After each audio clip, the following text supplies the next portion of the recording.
For the NFL, your Green Bay Packers, Oh no. you feel obviously we're NFL heavy on this podcast in Yeah. general, but it's very early because this season just finished. Super Bowl was Yeah. literally a few weeks ago.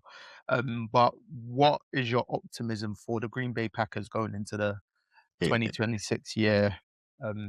Obviously we've not had the draft yet, so it's hard on that sense. But Honestly, that last season, it killed me. It really killed me because there was a point in the season where we were up, I think it was at 26-9 at Denver. It was like 26-14 at Denver, third quarter. it was slightly closer, but you were up. Yeah, we were up. I was thinking, right, we're beating a team that is probably going to win the AFC. We're handling them. We're not just beating them. We're doing, we're doing a lot better than I thought we would. And then two plays happen. One, Michael Parsons goes down, and then Christian Watson gets hurt on the very next play. Oh well, gets hurt, and then the what's his name?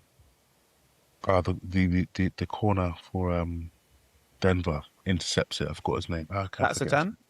Yeah, Satan intercepts it. Which that to me effectively ended our season there. At that point, if you'd asked me, are we going to make a deep playoff run? Would we make the Super Bowl? I would have said, yeah. So I feel like we have the talent. I think Jordan Love's put together another solid quarterback play season. We don't need him to be Aaron Rodgers. We just need him to be solid. And I think that's what he's done. He doesn't turn the ball over at a high rate. He can make the one or two plays to win you a game in terms of the deep stuff. He had actually a really good performance in the playoffs against the Bears. We didn't pull through in the end.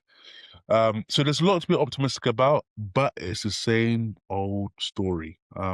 We're becoming a bit cowboyish in our playoff losses. It's very, we could have had it, but we didn't make that play. We didn't do that. I mean, the two losses that we had to the Bears this season are some of the worst losses.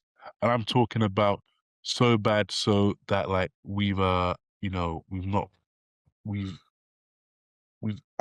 the Seahawks 2014 and the loss where we were up 19-6 with like 4 minutes to go or something like that. We've outdone that twice in one season. So it's becoming a bit tough to swallow every year getting to the playoffs and just having heartbreaking loss after heartbreaking loss. But I do feel like the team's in a good place. I'm a bit worried about LaFleur. I feel like he's very good on script. So the first 15 plays of a game or so can be quite good. But I do feel like as we get to crunch time, the fourth quarters, it can be a bit... It gets a bit messy. But we never really had that issue with Aaron Rodgers because Aaron Rodgers had that kind of great quarterback, sense to a game where, if we kept it close, he can do one or two things to keep it, to get us over the line. But I don't feel like since he's gone, we've not had that as much. The defense has improved leaps and bounds from where it was, this time, like a year ago or two. We've got some young studs on defense, but yeah, I feel like we're the nearly men. We're the Arsenal. Sorry.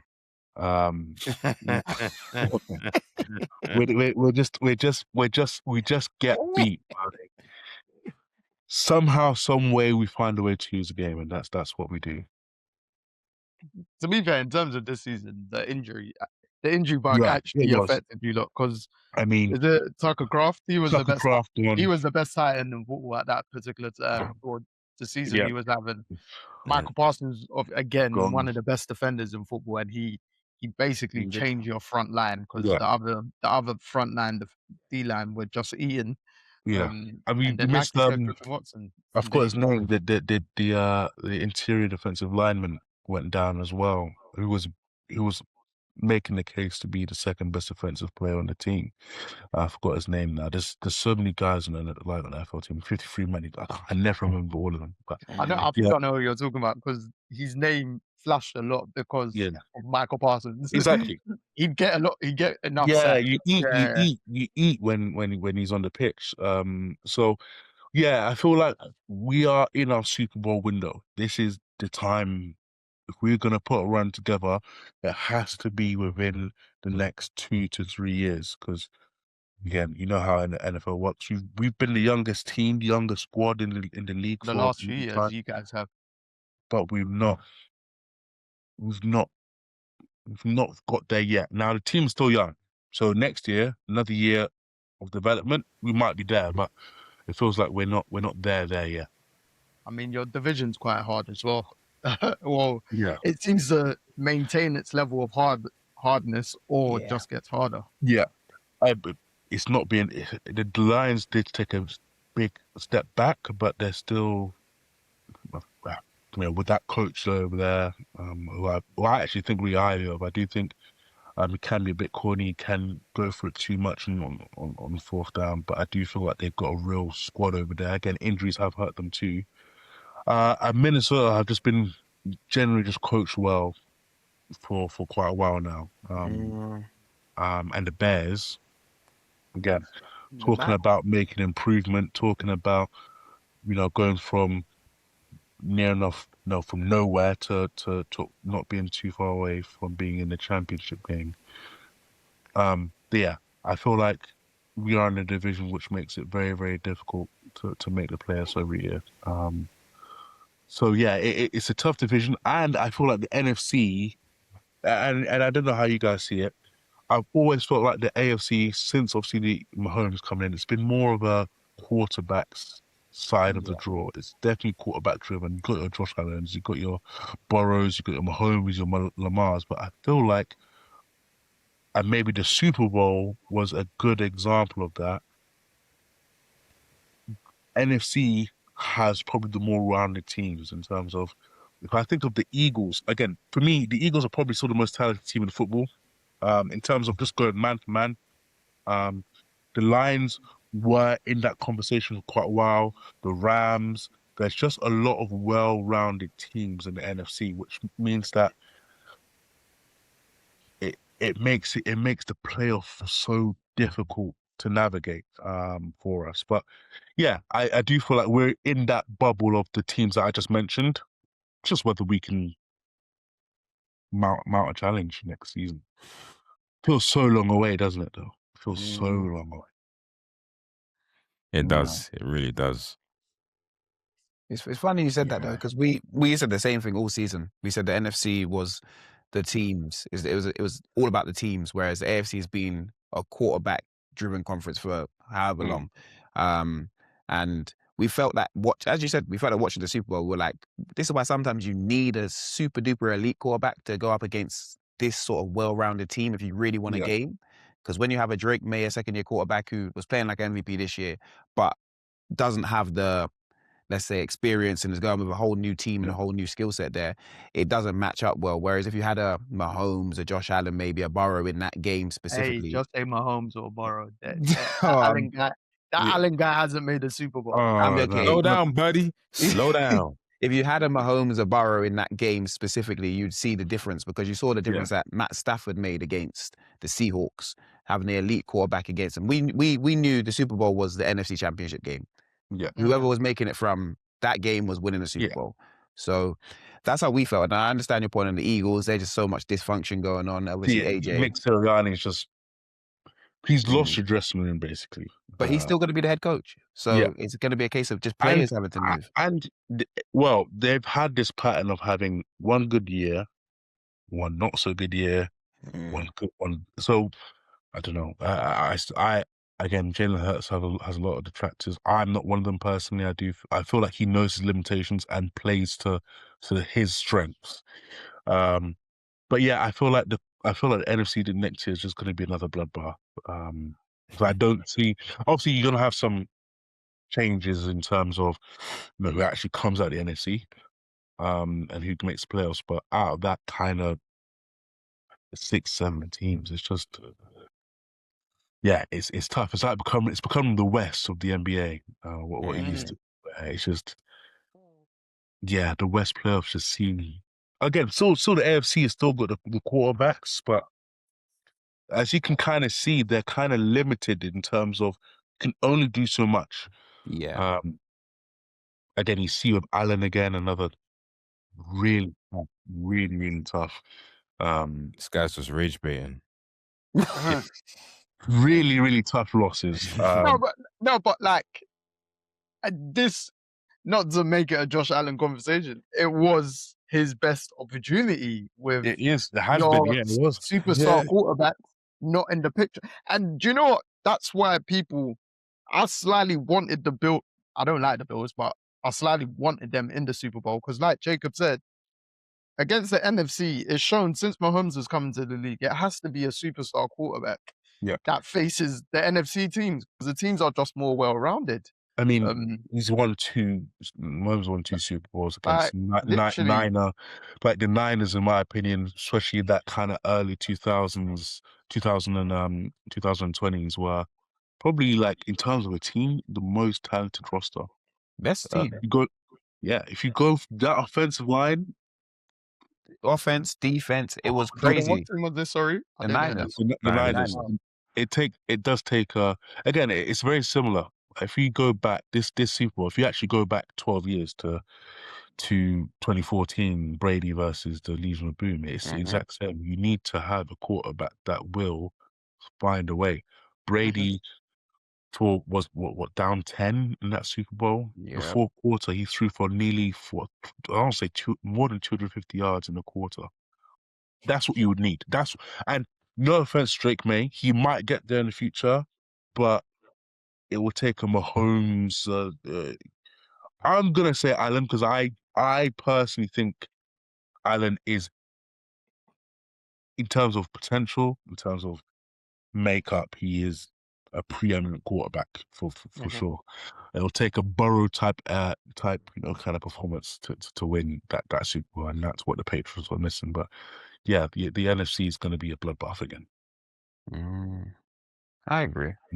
I agree. You forgot the main man, Lamar Jackson's name in that, but I won't have that discussion. I trust Lamar. I really, really, really, really don't trust the Ravens. And I don't. I think it's, again, if you actually look at it in terms of the Ravens, they've had a very, very successful start. They're a new team. They've won 2 Super Bowls, but over the last 6 or 7 years, again, kind of like the Packers, it's very cowboyish. It's very, if you go back to the Titans' loss in the playoffs at home, go back to the Chiefs' loss. By the way, must I say that was one of the most hyped up AFC Championship games of all time. By the way, that was for me. Ravens Chiefs. They've got that on YouTube, so you can watch the whole game, and I've done it. Because for me personally, that's one of my favorite NFC championships. Because again, it was a hyped up Baltimore's first one at home. But again, when rubber needs to meet the road, they can't just do it, and it's really rapper. They're just a Bills fan. Oxted, when you're facing the other guy, when you're facing 15, get me in a big game. I told you it was rage baiting. So one must not fall for these tactics. 15 on Lamar though. Don't get me wrong, I do trust him, but playoffs he does have to prove a little bit more. Yeah, I understand. But again, I feel again, it is also the Ravens and their coaching in certain games as well. That's normal. Peyton Manning took how long to come through? Yeah, he got drafted in 1999, I want to say. Didn't win a Super Bowl till 2006. That is not too far away. I think Lamar's just a little bit over that timeline. But Lamar and Josh, they're entering year 9, if I'm not mistaken. So it can happen. It can, but it's getting harder because it's getting harder. The other, me, Jacob, and Dejim spoke about like the other AFC teams, even though they've not got superstar quarterbacks, they've got more rounded teams. Yeah, they're becoming a bit more like the NFC teams. But the problem with the Chiefs, and I'm Hey, there's sure no problem with my team. Don't worry. Yeah, I don't. Again, the Chargers are a letdown. They're the Tottenham of the NFL. That's what they are. that's a good But shout. I actually like that. That's a good it's shout. true because for me personally, I think the Chargers do have, I won't say an abundance of talent, but they have talent and they've got a coach that's been there, not won it, but been there and almost won it with the Niners. But the Broncos are going to be a problem to deal with for the foreseeable. I know our division's going to be crazy annoying the next couple years. People anticipated it to be crazy annoying the last couple years, and the Chiefs shut that down. But other teams finally finished above them, and it's just now time for the Chiefs to be the hunters instead of the hunted. So it's going to be an interesting. I don't doubt Mahomes. You better not. There's as Skip Bayless used to say, there's a couple of people that you don't bet against. But yeah, I don't. I'm worried if you're part of a Arrowhead Nation. Yeah, I don't know if I like what I see, especially over the last season. I don't. Brother Rafa, it's just time to reinvent ourselves. That's all. I wouldn't really worry about the Chiefs either, because it just takes a few decent moves and they're back. But it takes a few not decent moves But Mahomes is good enough to paper over those cracks, though. But he didn't paper over them last year, though. No, that wasn't a crack last year. That was an earthquake. Yeah. But as someone that is not really a Mahomes fan, you're allowed to have one. Fan. You're just not. I like him, but fuck the Chiefs at the same time. But you could afford to have that because you've already won 3. Like sometimes chill. I don't think the alarm bells are ringing. That's not what I'm saying. I feel like what's happening is again, I don't know what it is, but I feel like there's a kind of Chiefs kind of Man City link where initially, like 2022, 23 City or like early City were high flying, attacking, get the job done, score 3 or 4 goals, and then teams kind of clued up to that, and Man City had to change. They became a bit more pragmatic, played 4 centre backs at the back for a while, and the Chiefs had to go through a similar kind of change. They were the high flying, high octane Tyreek Hill 99-yard touchdown to we're gonna methodically get our way down the field. We're not gonna score your plus 30. But what we're going to do is we're going to get to 26, but you're not getting above 19. But the problem... Hey, that was only the year after Tyreek left. We still led the league in offense. That's true. So but we reinvented, and then we won 2 trips after Tyreek left in different ways. True, but you're still... I don't have any problem with the way you won your last chip. I kind of like that. I like that you got a defense that travels. You can go anywhere and lock down your opponent. You did that in the AFC Championship game against the Ravens. But again, there's a very... it's very, very telling to watch both of the 2 dominant forces in their sport having to evolve in almost the same kind of way in terms of teams will look at you and say, we're not going to allow you to do that anymore. No, facts. That's why I said is for the Chiefs this offseason to obviously roster reconstruction and a bit of reinvention as well. Yeah. And they've kind of done that with the appointments of their coaching staff. They have brought back a lot of former coaches and stuff like that. But it's the last couple years is everyone just ride on Mahomes' coattails, even though he wasn't playing at his best. Yeah. When it came to the clutch or playoffs, he was. And it was more of a momentum thing of they were going for history at the end of the day. And they were just 1 game short of it. And a bit of it maybe fatigue. Winning is difficult. Bro, if you accumulate the amount of games they played in the postseason, that's an extra season. Do you know what I mean? Over that span. So, and it's the NFL. It's not like it's football. It's the NFL. You're going to it's crazy. It's crazy still. But no, I feel like if you, obviously, I know we just had the Super Bowl done. We not had a draft, but it wouldn't surprise me to see again if the Chiefs do come back. I wouldn't be surprised to see them if not winning the AFC, being very, very close. There are a few teams that look like they're a couple of pieces away from being serious, like serious teams. So I thought the NFL was in a good landscape. And one thing I liked about the NFL, unlike other sports, it's okay. The Chiefs did win 2 or 3 Super Bowls, whatever, but it's really hard to tell who's going to be good and who's not going to be good. Really, really hard. And that's one of the best things about the NFL. You don't know what's going to happen. And repeating in the NFL, especially in the NFL, is so difficult. Like, I don't think the Seahawks will win the Super Bowl next year, primarily because they won the Super Bowl this year. That is one of my reasons. It's so hard to do. So yeah, it's going to be interesting.